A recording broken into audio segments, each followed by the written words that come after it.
East ছাড়া এরকম নরম তুলতুলে দোকানের মতন পারফেক্ট নানপুরি বানানো যায়, এই রেসিপিটা না দেখলে বুঝতেই পারবে না।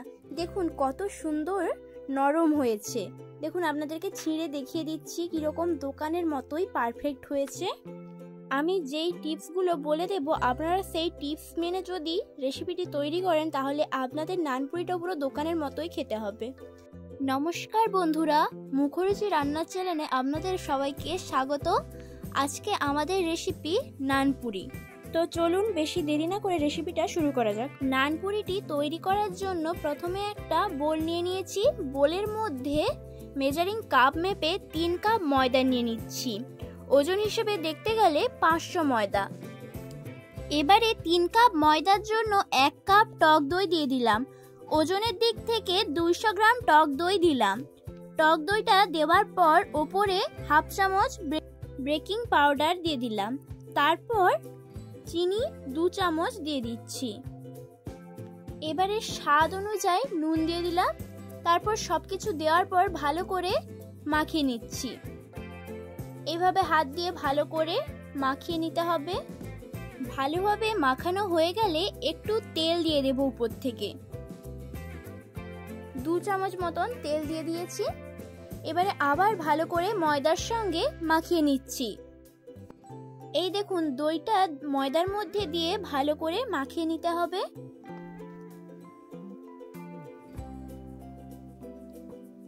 এই দেখুন মাখানো হয়ে গিয়েছে। এবারে এর মধ্যে জল দিয়ে দিচ্ছি। এখানে একটা ছোট্ট ট্রিক্স বলে রাখি, জলটাকে গরম দিতে হবে, ঠান্ডা দিলে হবে না। উষ্ণ গরম করে নিতে হবে। তারপর অল্প অল্প করে ময়দার ডোর মধ্যে দিতে হবে। একবারে পুরো জলটা দিলে বেশি হয়ে যেতে পারে, তাই অল্প অল্প করে জল দিয়ে মাখাতে হবে। এই দেখুন জলটা দিয়ে ভালো করে মাখিয়ে নিচ্ছি। আরো একটু জল দিয়ে দিলাম। এই দেখুন জলটা দিয়ে ডোর সঙ্গে ভালোভাবে মাখিয়ে নেব। ডোটাকে খুব বেশি শক্ত করা যাবে না, এরকম নরম রাখতে হবে।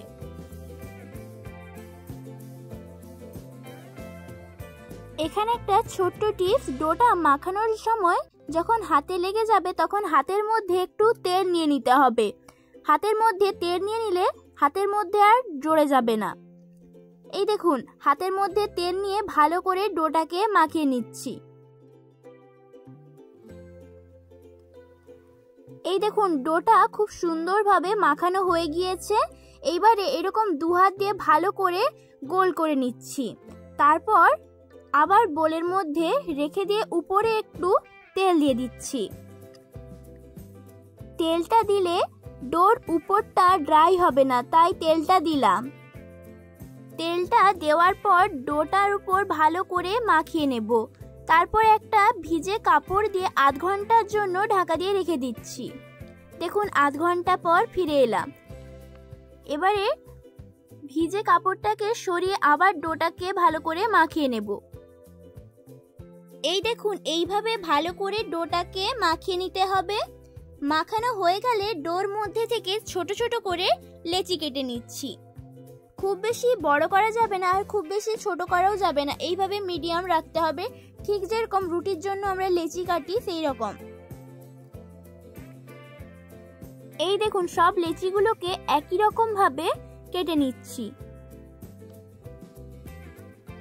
সব লেচিগুলো কাটা হয়ে গিয়েছে। এবারে ভিজে কাপড় ঢাকা দিয়ে আরো 10 থেকে 15 মিনিট রেখে দিচ্ছি। 15 মিনিট পর ফিরে এলাম। এবারে ঢাকাটা খুলে নিচ্ছি। তারপর একটা চাকতি বেলুনের মধ্যে একটু তেল মাখিয়ে নিচ্ছি, যাতে ডোটা বেলার সময় চাকতি বেলনির মধ্যে লেগে না যায়। এই দেখুন এবারে একটা লেচি নিয়ে এইভাবে বেলে নিচ্ছি, গোল করে বেলে নিচ্ছি। আর খুব বেশি পাতলাও করা যাবে না। এই দেখুন লেচিটাকে এইভাবে ভালো করে গোল করে বেলে নিয়েছি। দেখুন এইরকম মোটা রাখতে হবে, খুব বেশি পাতলা করলে হবে না। একই রকম ভাবে সব লেচিগুলো বেলে নিচ্ছি। এইদিকে একটা কড়া বসিয়ে নিয়েছি। কড়াটা একটু গরম হয়ে গেলে পরিমাণ মতন তেল দিয়ে দিচ্ছি। তেলটা একটু বেশি করে দিয়েছি। তেলটা ভালোভাবে গরম হয়ে গেলে এরকম ভাবে বেলে রাখা লেচিটাকে দিয়ে দেব। তারপর এইভাবে ছান্তা দিয়ে একটু চেপে নিচ্ছি। এরকম আস্তে আস্তে চেপে নিলে ফুলে যাবে। দেখুন কত সুন্দরভাবে আস্তে আস্তে ফুলে যাচ্ছে।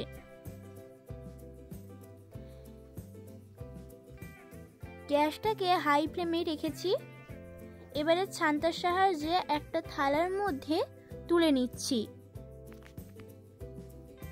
একই রকম ভাবে বেলে রাখা লেচিটাকে আস্তে করে দিয়ে দিতে হবে। তারপর এইভাবে ছান্তা দিয়ে একটু চেপে নিতে হবে যাতে ফুলে যায়। তারপরে এইভাবে উল্টে নিচ্ছি। দেখুন আস্তে আস্তে কত সুন্দর ফুলে যাচ্ছে। একই রকম ভাবে সব নানপুরিগুলোকে ভেজে নেব। অনেক দোকানে দেখবেন খুব সুন্দর সাদা সাদা নানপুরি হয়। দেখুন সাদা নানপুরি কিভাবে করা যায়। লেচিটাকে দেওয়ার সময় গ্যাসটাকে মিডিয়াম ফ্লেমে রাখতে হবে। তারপর লেচিটা দেওয়ার পর কিছুক্ষণ পর ছান্তা দিয়ে এইভাবে চেপে নিতে হবে যাতে লেচিটা ভালোভাবে ফুলে যায়। তারপর এইভাবে উল্টে দিয়ে আবারও ছান্তা দিয়ে এইভাবে চেপে নিতে হবে। দেখুন কত সুন্দর আস্তে আস্তে ফুলে যাচ্ছে। পুরো গোল বলের মতন ফুলে গিয়েছে। এবারে ছান্তার সাহায্যে তেল ঝরিয়ে তুলে নিচ্ছি একটা পাত্রের মধ্যে। এইরকম সাদা সাদা নানপুরি ভাজার জন্য গ্যাসটাকে মিডিয়াম ফ্লেমে রাখতে হবে। হাই ফ্লেমে রাখলে নানপুরিগুলো লাল হয়ে যাবে। দেখুন এবারে তেল ঝরিয়ে একটা থালার মধ্যে তুলে নিচ্ছি। দেখুন কত সুন্দর হয়েছে নানপুরিগুলো, পুরো দোকানের মতোই দেখতে হয়েছে। দেখেই বুঝতে পারছেন নানপুরিগুলো কত সুন্দর হয়েছে। দেখুন আপনাদেরকে ছিঁড়ে দেখিয়ে দিচ্ছি কত সুন্দর হয়েছে। আর এই ভিডিওটা ভালো লেগে থাকলে লাইক শেয়ার করবেন। আর এরকম আরও নতুন নতুন রেসিপি পাওয়ার জন্য চ্যানেলটিকে সাবস্ক্রাইব করে রাখবেন। ধন্যবাদ পুরো রেসিপিটা শেষ পর্যন্ত দেখার জন্য।